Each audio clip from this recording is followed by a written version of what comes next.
I'm using fiberglass reinforced Bondo for over top of the welds as my first layer of fill, because it waterproofs your welds so they don't start rusting from pinholes or anything like that. That's a lot. That looks Probably disgusting. Yeah, it's probably way too much, but whatever. Probably the right way to do it, but I have a screwdriver, so that's how we're gonna do it. Don't actually need a whole lot of this stuff. Right up at the top. Underneath this. That little bit's gonna do a lot. Well, the thing is, it hardens. Like once you put the activator in it and stuff. Oh. So it'll start hardening, and after a few minutes, it'll just be like you can't use it. So you gotta like move pretty quick with it. And you gotta put it on before it gets hard. How do you know how much to put in? You don't. Oh. You just guess. There's like a certain like ratio, but it's kind of just like you just kind of judge it. Hope different temperature and stuff affects it too. So you just wing You it. just need like a little. This is like ketchup. It's definitely not ketchup. So mix it up with a spreader. I hate mixing this stuff because the fiberglass doesn't really like stir properly. It'll change color because of the red, so you can tell if it's actually mixed or not. I think there's a short strand for fiberglass, which is kind of nice though. I had like the longer stuff before and it didn't stir at all. It was a pain. I may put a little more actually in it. I don't trust myself. What do you like look for? How do you know it's enough? Huh? How do you know? Just if it's by the enough? color. Oh. Like if the red kind of turns it brown, I think. I'm colorblind, so I can't really tell. Yeah, it looks. But I it looks think like it was a gray originally. yeah, Yeah, so it turns it more like brown whenever you mix it's the like greenish brown, hardener in. And yeah, darker. yeah. I just feel like that's not dark enough yet. But I also don't know because I'm colorblind. I can't tell. All right, so over the truck. I'm mainly just using it on where I welded the new front panel. Just on the center here.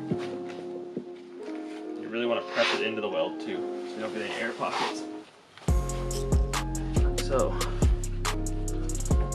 and probably in more than one direction.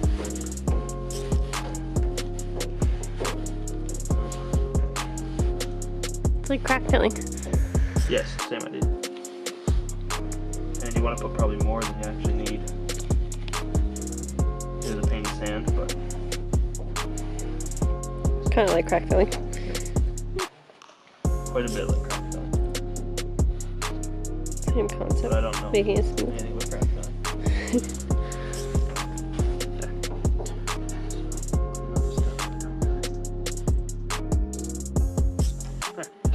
One part, which is like finer. This is just kind of to give it waterproof, and apparently it flexes a little bit better. Like you don't have to worry about cracking. Probably because of the fiberglass. Yep, so it's kind of a better base layer than the But other you could stuff. probably go thicker with it, right? Yeah, but I still want to like, I have to sand it smooth, right? Yeah. Like straight. So.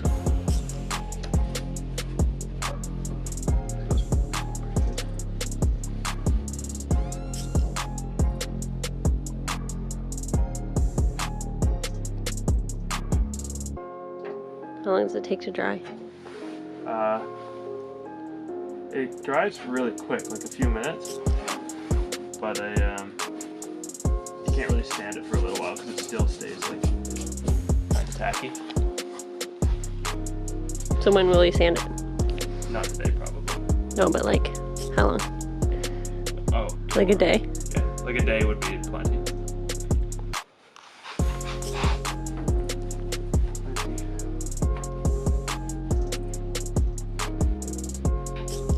The majority of this stuff is maybe sanded off anyway. I just want to get a little bit of coat. Because it's already pretty smooth. Yeah, it's already pretty smooth and straight, so it's not too like, doesn't need a whole lot of actual like filling or anything. It's just a little bit. So you get a good middle layer of this one.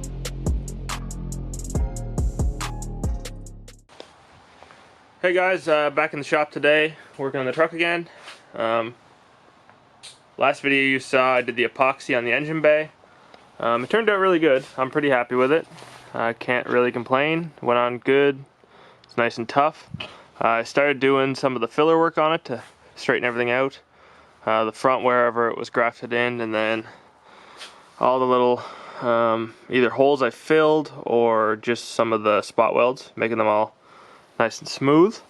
But today I'm not doing that. I'm taking a break from it to strip the rest of the truck.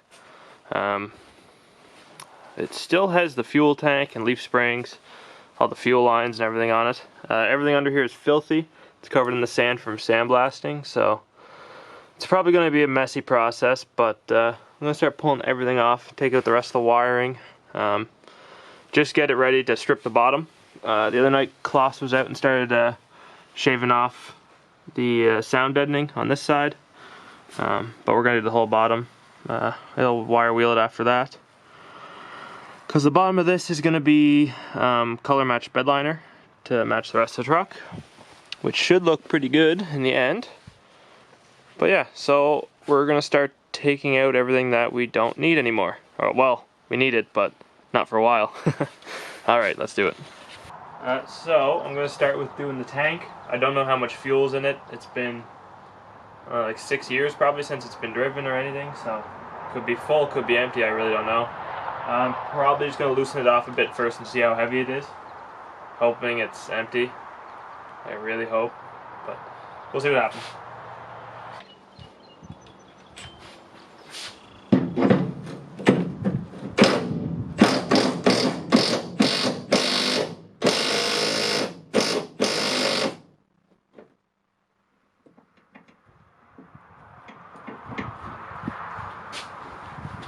Extremely dirty.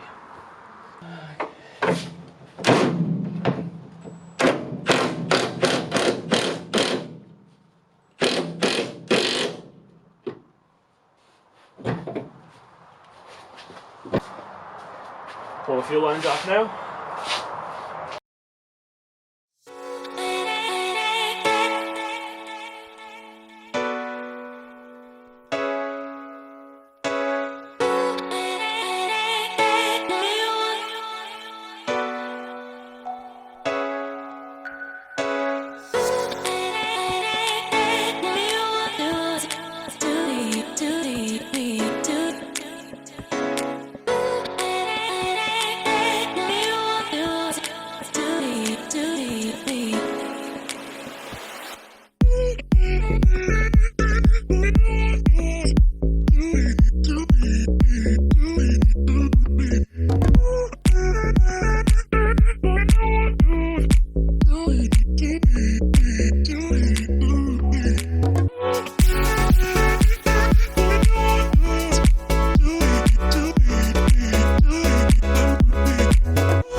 Alright guys, so it took a little while. I got a little bit dusty and dirty and whatnot, but everything that can come off the truck is now off of the truck.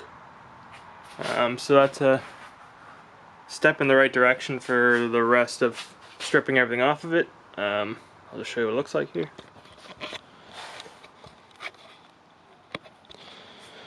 Alright, so that's the floor.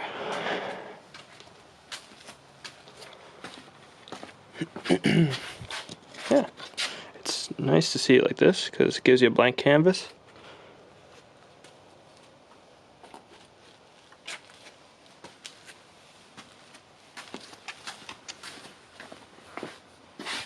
Yeah, and I got all the wiring inside and out taken out, all the taillight wiring, everything like that. It's dirty in here now, but at least everything is out. So we will continue stripping out in the next one. Alright, have a good one guys.